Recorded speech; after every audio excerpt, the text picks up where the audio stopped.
Friends चलिए solve करते हैं नीट 25 का एक और क्वेश्चन। देखो ये है, which of the following compound can exist as cis और ट्रांस आइसोमर। सिस और ट्रांस आइसोमर में जैसे मैं एक एग्जांपल लेके दिखाऊं, ये एक एल्कीन है हमारे पास, ठीक है।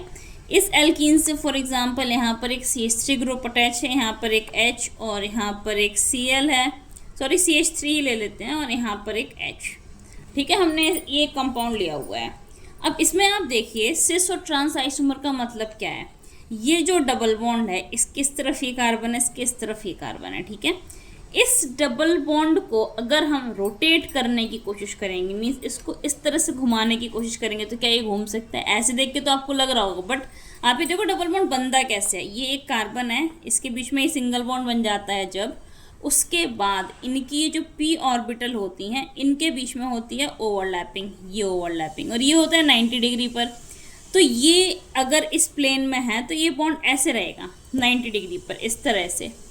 तो अब जो यहाँ पे सिंगल बॉन्ड होगा और ये ऐसे करके 90 डिग्री पर पाई बॉन्ड होगा, ठीक है। तो अब मुझे आप ये बताइए, इस केस में क्या आप इसको रोटेट कर सकते हो? जैसे अगर आपने ये सिंगल बॉन्ड यहाँ पे इस तरह से बना हुआ है और अब पाई बॉन्ड को रोटेट करने की कोशिश करो, ऐसे करके पाई बॉन्ड अगर रोटेट करोगे तो ये देखो एक कार्बन मैंने रोटेट किया, बॉन्ड टूटने लगेगा। मतलब पाई बॉन्ड के अराउंड कार्बन को हम रोटेट नहीं कर सकते। इनके बीच में जो रोटेशन होगा, इस कार्बन और इस कार्बन के बीच का रोटेशन होगा, वो रेस्ट्रिक्टेड रोटेशन होगा। तो ये जो सिस और ट्रांस आइसोमर होते हैं, इसके लिए सबसे पहली कंडीशन होती है restricted rotation around the bond, ठीक है। And each carbon must have different substituent. मतलब अब यहाँ पे ये देखो, जैसे मैंने यहाँ CH3 लिया, यहाँ H लिया। अगर मानो मैं यहाँ दोनों जगह H ही लिए होती, अब मैं इस कार्बन को ऐसे पलट के रख देती, ये एक कंडीशन है। मैं इस कार्बन को पलट के रख देती हूँ, जैसे मैंने H लिया, उस कंडीशन में मैं करके दिखाती हूँ आपको। ये देखो, ये CH3 हुआ और ये H हुआ। अब इस कार्बन को आप ऐसे करो, ऐसे करो, सेम ही रहेगा, कुछ भी डिफरेंस नहीं हुआ विथ रिस्पेक्ट दिस CH3। अभी यहाँ पर H है, आप इसको चेंज कर दोगे तब भी H ही रहेगा। तो ऐसी कंडीशन में कोई आइसोमर्स नहीं होंगे। अब सिस और ट्रांस आइसोमर में क्या है, ये कार्बन कार्बन डबल बॉन्ड के अराउंड ये जो सब्स्टिट्यूएंट होते हैं, इनकी पोजीशन किस तरह से है वो डिसाइड करेगा सिस। अगर सेम सब्स्टिट्यूएंट सेम साइड है तो सिस कहलाएगा। अगर सेम सब्स्टिट्यूएंट, जैसे ये A है, यहाँ पर A आ गया, ये B है, यहाँ पर B आ गया, ये देखो ये ऑपोजिट साइड है, तो ये ट्रांस आइसोमर हो गया, ठीक है। अब मैं देखो जो एग्जाम्पल हमें, जो ऑप्शंस हमें दिए होते हैं, वो 1 बाय 1 करके मैं उन ऑप्शंस को आपको बताती हूँ। तो ये पेंट-1-इन पहला ऑप्शन दिया, ये हो गया, ठीक है। पेंट-1-इन मतलब डबल बॉन्ड इसी पोजीशन पर है, बाकी सब जगह हाइड्रोजन लगा देते हैं, जो भी रिक्वायर हाइड्रोजन है। ये हो गया पेंट-1-इन। अब मुझे बताओ, ये कार्बन है, इससे तो दोनों सब्स्टिट्यूएंट सेम ही है, CH2, एक H है, दूसरा भी H ही है, तो क्या यहाँ पर सिस ट्रांस आइसोमर होगा? नहीं होगा। सेकंड ऑप्शन दिया हुआ था 2-मिथाइल हेक्स-2-इन।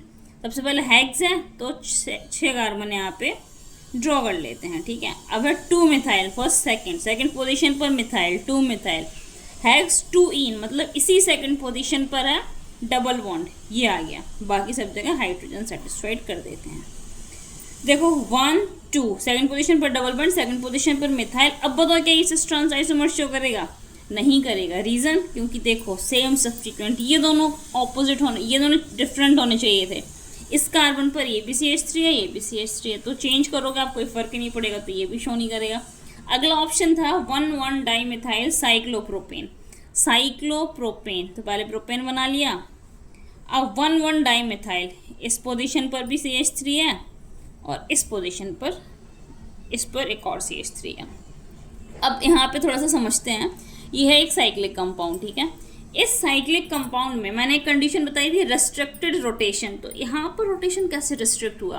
देखो ये जो ये साइक्लिक कंपाउंड है ना, ये पूरा एक दूसरे से बॉन्डेड है इस तरह से। ये देखो ये बन गई, ये साइक्लिक कंपाउंड, मैं आपको पेन की हेल्प से बताऊँ तो ये हो गई साइक्लोप्रोपेन।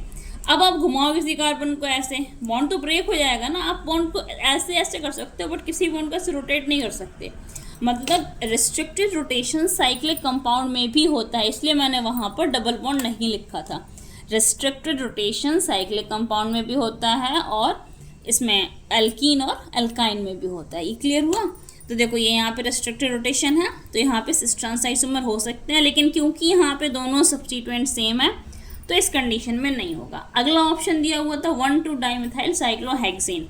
अब साइक्लोहेक्सेन बनाएंगे, देखो ये बन गई साइक्लोहेक्सेन। इसके बाद है 1,2 डाइमिथाइल, 1,2 डाइमिथाइल। देखो साइक्लिक कंपाउंड है, रेस्ट्रिक्टेड रोटेशन तो हो गया अप्लाई। सेकेंड कंडीशन थी अपोजिट डिफरेंट सब्स्टिट्यूएंट। ये देखो इस पोजीशन पे देखो, एक सब्स्टिट्यूएंट ये है, दूसरा ये है, तीसरा ये है, चौथा H। और इसको देखो, एक ये और यहाँ पर चौथा H। इसमें सारे सब्स्टिट्यूएंट डिफरेंट हैं। इन दोनों कार्बन के बीच में जब रिस्ट्रिक्टेड रोटेशन हो रहा होगा तो इस कार्बन से चारों चीज़ें डिफरेंट हैं, इस कार्बन से अटैच होने वाली भी चारों चीज़ें डिफरेंट हैं। ये compound cis trans isomer show करेगा। अब मैं इसका बताती हूँ कि वो कैसे करने वाला है। ये है साइक्लोहेक्सेन। जब आप इसके सिस ट्रांस आइसोमर बनाओगे तो सिस देखो कैसे बनेगा। ये मैंने बनाया, ये लिया CH3। अगर मैं सिस बना रही हूँ तो क्योंकि ये वेज है तो दूसरा भी सॉलिड लाइन वेज पर ही आएगा, तो ये हो जाएगा इसका सिस। और अगर मैं इसका ट्रांस आइसोमर बनाऊँ तो वो हो जाएगा, अगर मैंने इसको ऐसे बनाया है तो ये ऐसे करके जाएगा, CH3 डैश में जाएगा। क्लियर हुआ।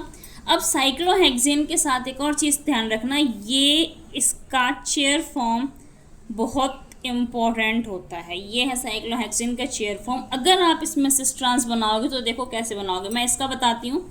ये देखो, अगर हम इसको ये अबव द प्लेन मान लेते हैं, अबव द प्लेन इस पोजीशन पर कहाँ आएगा, above the plane. Second position ये, तो यहाँ पे अबव द प्लेन कहाँ जाएगा, यहाँ पर जाएगा। ठीक है, ये कौन सी पोजीशन है, ये हो गई एक्सियल पोजीशन, ये हो गई इक्वेटोरियल पोजीशन। ठीक है, इक्वेटोरियल पोजीशन। ठीक, अगर आपको इसके बारे में डिटेल में पढ़ना है तो आप मुझे कमेंट में बताना, मैं एक डिटेल लेक्चर बना दूंगी। इजी ही होता है, कोई ज़्यादा डिफिकल्ट नहीं होता है। अब ये देखो इसका बनाऊँ अगर मैं साइक्लिक फॉर्म, ये वाला जो अपना है, ये ट्रांस वाला, ये देखो अबव द प्लेन, तो मैं इसको यहाँ बना देती हूँ CH3। ये क्या है, बिलो द प्लेन, तो ये जाएगा यहाँ पर CH3। ये देखो दोनों एक्सियल पोजीशन पर आ गए, दोनों इक्वेटोरियल, और एक एक्सियल और एक इक्वेटोरियल पोजीशन पर आ गया। ये इसके cis trans isomer in cyclic इस chair form and these are the isomer in cyclic form. ठीक है, ऐसे ही अगर आपको साइक्लोप्रोपेन में सिस और ट्रांस आइसोमर कभी बनाने हुए तो उसमें भी जैसे इस पोजीशन पर मैंने CH3 कर दिया, इस डैश पोजीशन पर मैं CH3 कर दूंगी, तो ये सिस ट्रांस आइसोमर शो करेगा। लेकिन इस पोजीशन पर CH3 है तो नहीं करेगा। क्यों नहीं करेगा, क्योंकि कंडीशन है भाई, each carbon must have at least 2 different substituent. Each carbon must have, ये जो सब्स्टिट्यूएंट है ना, ये डिफरेंट होना चाहिए यहाँ पे। ठीक है, तो राइट आंसर अपना इस क्वेश्चन में होना था ये वाला 4th। क्लियर हो गया।